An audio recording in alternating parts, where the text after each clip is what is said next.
Thanks very much for the introduction. That was the Waterville Balance Gellings Inny Valley Catchments sustainability plan that we were working on at the time.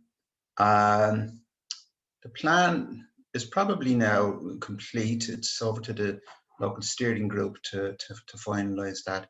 So it was great having Rishi along there. So you can see, Brendan, Rishi. Has everybody met Rishi? Not everybody, but I think familiar with the name. Okay. It has been a feature of 4 different projects that we've worked on over the last number of years. Anyway, the case study that we've taken for this morning, and don't be afraid to whisper in my ear if I'm talking too long. I'd really just like to give a presentation for 10 minutes and then allow 10 minutes for any questions and answers. So the case study is Asdee in North Kerry. That first slide there is actually the first night, and they packed the hall. They're a great community. Just standing with us back to the picture there is Dr. Brendan O'Keefe, and the 2 of us have developed a methodology for doing community engagement in local planning. So just a few things about Asdee. It's very close to the Shannon estuary. It's between Ballybunion and Tarbert, close to the small town of Ballylongford. Anyway, they have experienced significant population decline, like many areas in rural Ireland. I know you can't see the full photo there. The 2 lines are adjoining EDs that make up the parish, Beal and Asdee. So for nearly 100 years, that population has been declining, and they wanted to address that. They secured flag funding, and they sought consultants. They'd heard about us, and they invited us to submit, and they selected us. So it ran from summer 2019 until spring last year. They wanted to address issues in a structured way. They felt the big issues that they were trying to address, they couldn't deal with just at their own regularly monthly meetings. So what's the process that we put together? And you can just see a table here and the elements of the table: the research, secondary research, primary research, and the consultations, the elements of it all. So it's a mix of it. And any research that we do and profile, you know, the socioeconomic and demographic profile, that's all presented to the community in a digestible format, and it prompts discussion and it prompts interaction. So it's very much designed to empower the community and to facilitate them to identify the key themes and priorities. There were 3 public meetings. It's probably if you add in a geodesign workshop, that's probably the core of the process that we use. Now we do a lot of work outside of that in conjunction with the local committees, but in terms of the community, the direct engagement is through workshops and also through an online community survey. So that's the structure that we take it through. This is just one of the children's drawings, because in this project we also included the local primary school.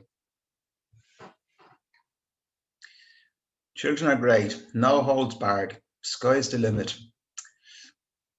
If only we could. So how do we perceive our role when we're doing this type of work?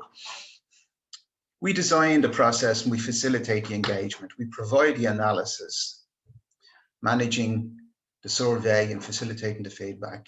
We then begin to identify the emerging themes. We present those themes back to the community and we say something like, are we right here? Would you correct us in any way? And we begin to prompt consensus building. We also provide a role that we liaise with agencies on behalf of the community during the process and begin to build up linkages there.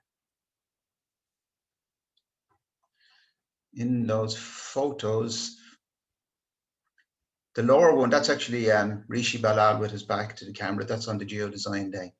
And up above, if anybody had met Bruno Andrade. He was there as well. He was helping us. So from this particular community, what teams did they identify? You can see the 5 of them there. Local infrastructure, economic development, walks and trails, amenities and facilities, population growth and housing.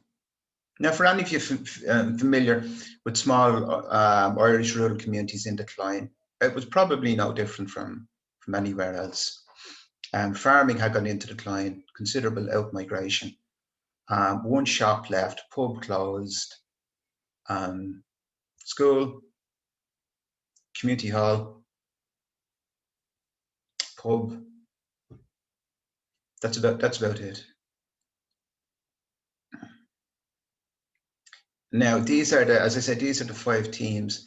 There's about under those teams is about 29, 30 actions in that strategic plan. So I'm just giving you the top headings here.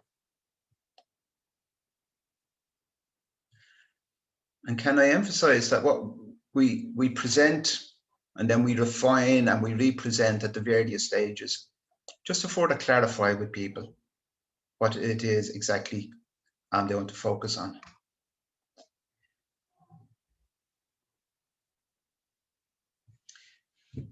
We used, and anytime we have used geodesign, we used it late in the process. So by then people have already identified themes. There's a lot of consensus at that stage. Geodesign helps to focus. Even though we get an awful lot of proposals from it, it's within a framework of key priorities. So this is just a summary of the outputs.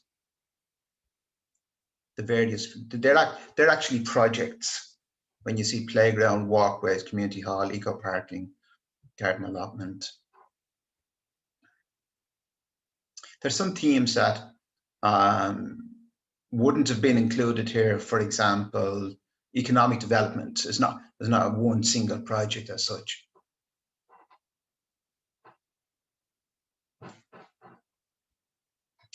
So that was the 3rd workshop, and then we took everything and we drew up a draft plan and we presented it at the final workshop.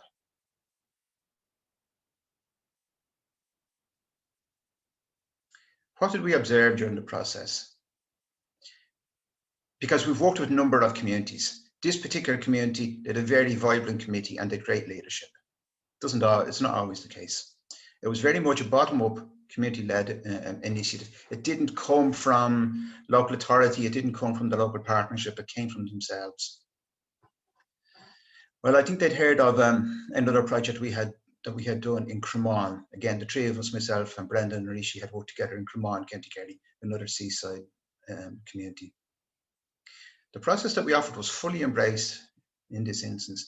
The committee invited every home. They visited every home twice during the process to let people know about it. But they also used a range of other communications. They were very consistent in that. They had big 4x4 notices along the roads, reminding people the next meeting is Thursday at 8 o'clock or whatever. So it was very visible and it was very effective. They were great hosts for us. All we had to do was arrive there. Everything looked after. Don't know if you noticed in the first slide, even had tablecloths on the table for us. We felt really posh.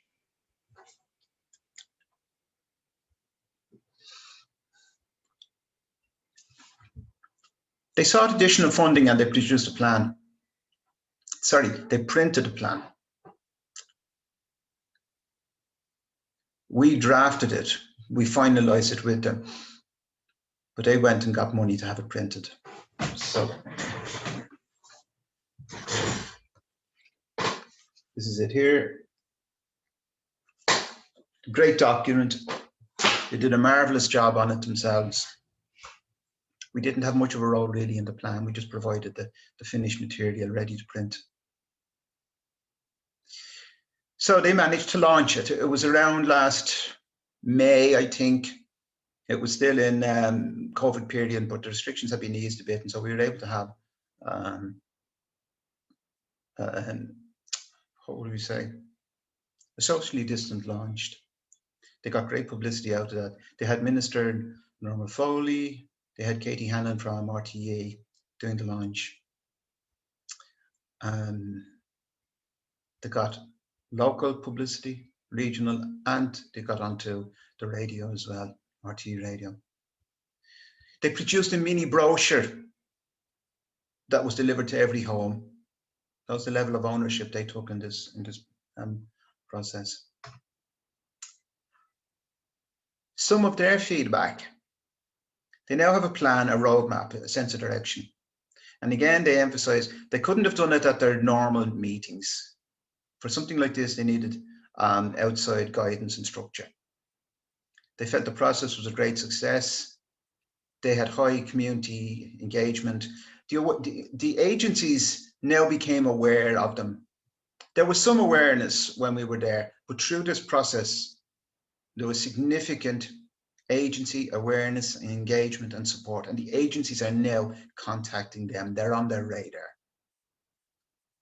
They have 2 feasibility studies lined up. They have the funding for it. They have the consultants for it, but they can't proceed because of restrictions at the moment. So they're very keen to get going.